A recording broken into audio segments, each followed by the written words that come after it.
Сайн байцгаана энэ өдрийн мэнд хүргэе. Гэртээ контентын цэцгээ байна. Өнөөдөр та бүхэндээ гэртээгийн галт тогоондоо дахианы махыг 3 төрлийн аргаар бүрж харахаар бэлдсэн байна.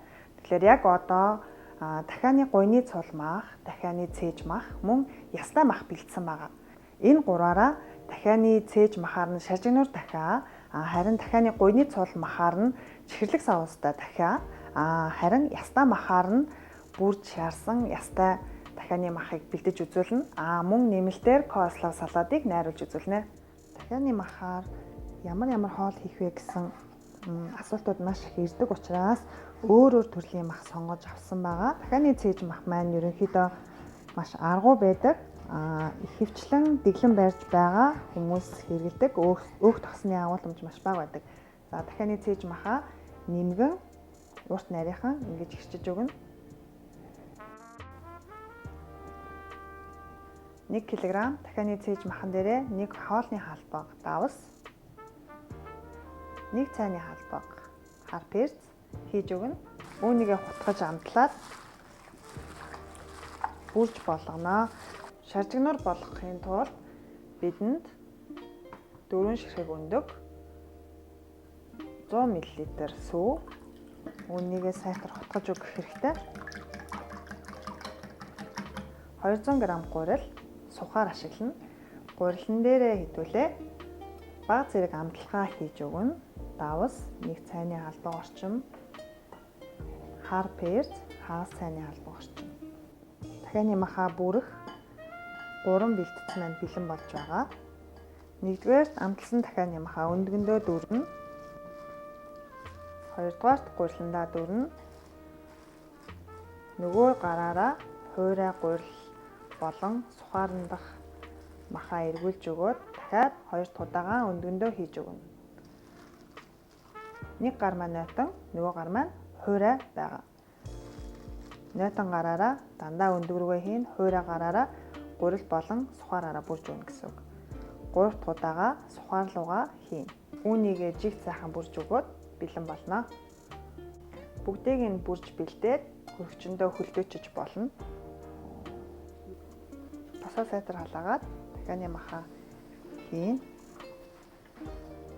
Шажигнуур дахиад шарахтаа тосыг одоо галныхаа хамгийн дээдлийн тохиргоон дээр нь тавьж байгаа шарж болно. Яагаад гэвэл дахианы цээж мах маань хурдан болно. Тэгээд мөн нэмгэн хэрцсэн байгаа учраас түүхээр нь гэж санаа зовлтгоо. Тэгээд шаргал өнгөтэй болтол нь шараад гаргана. За шарахтаа иймэрхүү жижигхэн савнд их тосонд булхуулан хийж шарах юм бол илүү амар байдаг. Том савнд жишээ нь маш их тос орно. 1-р, 2-р мөн гүн шарагдахад одоо бүгднгийн бүхлээрээ орж өгөхөд одоо өндөр ийм жижигхэн сав байвал илүү тохиромжтой байдаг шүү.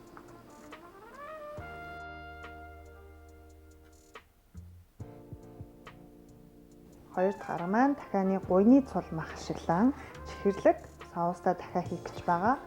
Хүүхэд болон тамчууд маань маш дуртай иддэг учраас та заавал туршиж үзээрэй гэж хэлье. Гуйны мах маань маш зөөлхөн, өөх тосны агуулмж өндөр байдаг. Тэгэхээр та өөрийн хүссэн хэсгийнхаа махыг сонгоод хийгэж болно. Жижиг дөрвөлзөн хэрцэн дахианы гуйны цул махан дээрээ 1 хоолны халбаг давс, 1 цайны халбаг хар перц, 1 цайны халбаг улаан перц, 4-5 ширхэг сармис хийгээд сайтар нухаж өгнө. За бүэх гурил маань 150 г байгаа. Үүн дээрээ 150 г төмсний цардуул хийж өгнө. 1 цайны халбаг давс, 1 цайны халбаг хар перц, 1 цайны халбаг улаан перц, 1 цайны халбаг бейкинг паудер хийж өгж байгаа. Яагаад бейкинг паудер хийж байгаа вэ гэхээр дахиагаа шаржигнуур тэгээд бүрхчээ бага зэрэг юм хөөлгөж өгөх үүднээс бейкинг паудер хийж өгч байгаа. За гурилан зурмгаа сайтар хутгаад амтлагчудаа сайн холж өгөх хэрэгтэй. Энэ бэлдсэн гурилныхаа 3-1 хэмжээтэйг өөр савнд тасдаж авцгаая.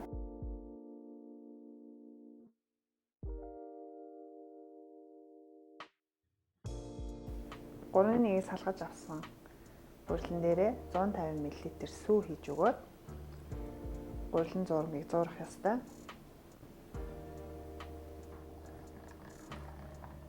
Зуурсан зурамгаа мах руугаа хийн.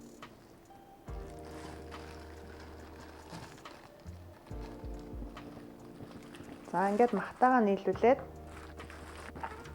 сайн хутгаж өгнө. Үлдсэн хуурай гурилыг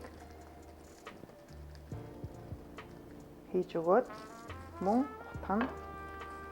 Энийг харин хутгахдаа аль болох дахианы махаа салгаж өгөх хэрэгтэй. Салгах юм бол дараа нь шарахад бөөгнөрөхгүй нэг нэгээрээ салж өгөхөд хэрэгтэй байдаг.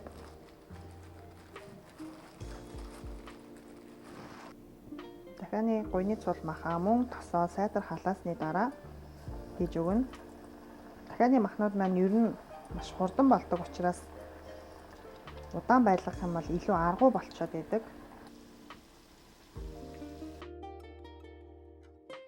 Чихэрлэг соустай дахианы соусыг найруулахдаа гүүчүүжан 1-2 хоолны халбаг, сахарны сироп буюу эсвэл зүгийн бал хийж болно. 4 хоолны халбаг, 9 чихэр 3 хоолны халбаг, Chili Mix sweet chili сооснаас 2 хоолны халбаг, сой соус 2 хоолны халбаг, томатны соус 5 хоолны халбаг орно.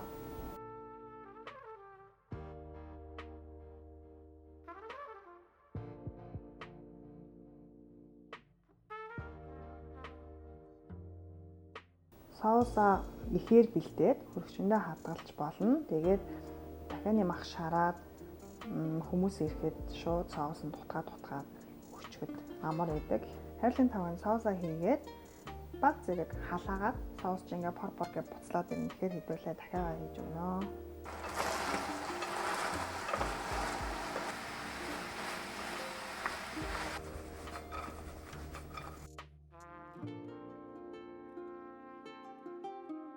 Косло салаадны соусанд маань сүү 4 хоолны халбаг, алюминий цуу юм уу, лимоны шүүс 2 хоолны халбаг, элсэн чихэр 2 хоолны халбаг, гич 2 хоолны халбаг, зөөхий юм уу, цэцгий 2 хоолны халбаг, давс перцийг та өөрийн амтанд тааруулна. Мөн лука майонезыг 8 хоолны халбаг хийнэ.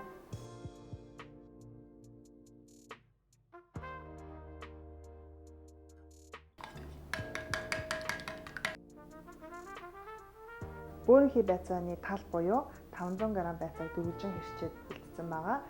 Байцааныхаа гаднах хоёр ногоон хальсуудыг хийх юм бол илүү гоё амтлаг болно.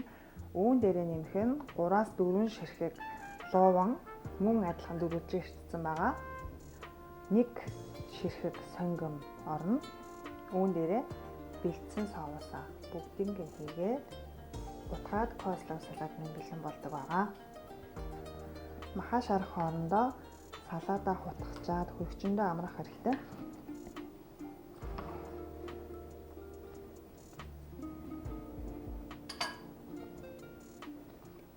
За 3 дахь арга маань дахианы ястай махыг ашиглан ястай нь хамт бүрж харах байгаа.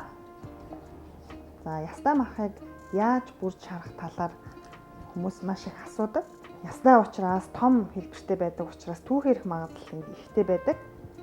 Тэгэхээр яаж түүх ирэхгүйгээр ястай махаа шарах талаар шарах явцдаа та бүхэндээ заавар зөвлөгөө хүргэх болно. За ястай махаа ерөнхийдөө ингээд 3 хуваагаад бэлтчихнэ. Хэтэрхий том биш, жижигхэн биш, ийм хэмжээтэй байхад болно. Жижиглэж бэлдсэн 2 ширхэг гуйн дээрээ 1 хоолны халбаг давс, 1 цайны халбаг хар перц, 1 цайны халбаг улаан перц хийгээд амталж өгнө. Халуун ногоо идэж чаддгүй хүн улаан перц хийхгүйгээр давс хар перцээр амталж болно.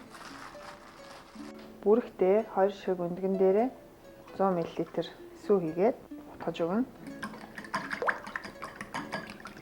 200 г гурилан дээр цайны халбагны талаар давс, 1 цайны халбагны талаар хар перц хийгээд үнийгээ хутгаж өгнө.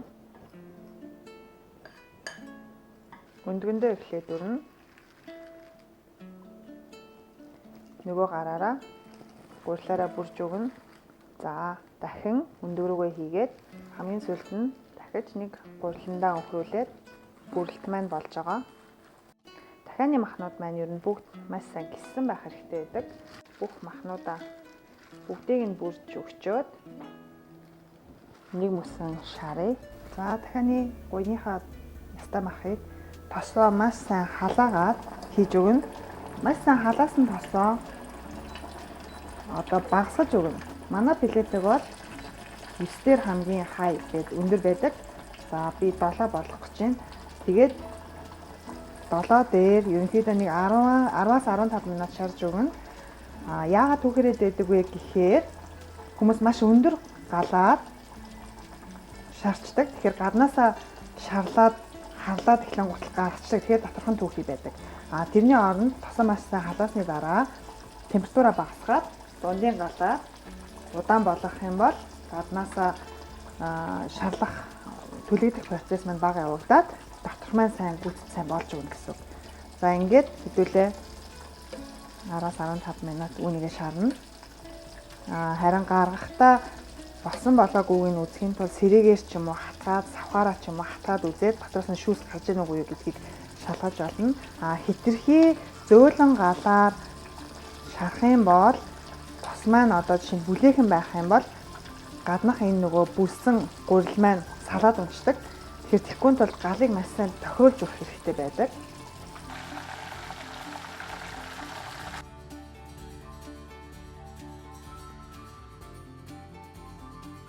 Бэлцэн хоолнууд маань бэлэн боллоо. Дахианы ястай махыг бүрж шарсан байна. Шаржигнууд дахиад бэлдсэн байна. Мөн чихэрлэг соустой дахиад яаж хэрхэн бэлдэх талаар өөрөө хийдэг аргаасаа та бүхэнд хуваалцлаа. Тэгэхээр бичлэг маань таалагдах юм бол лайк болон шеэр дарахаа мартаа. За ингээд дараагийн нэвтрүүлэг хүртэл баяр таа.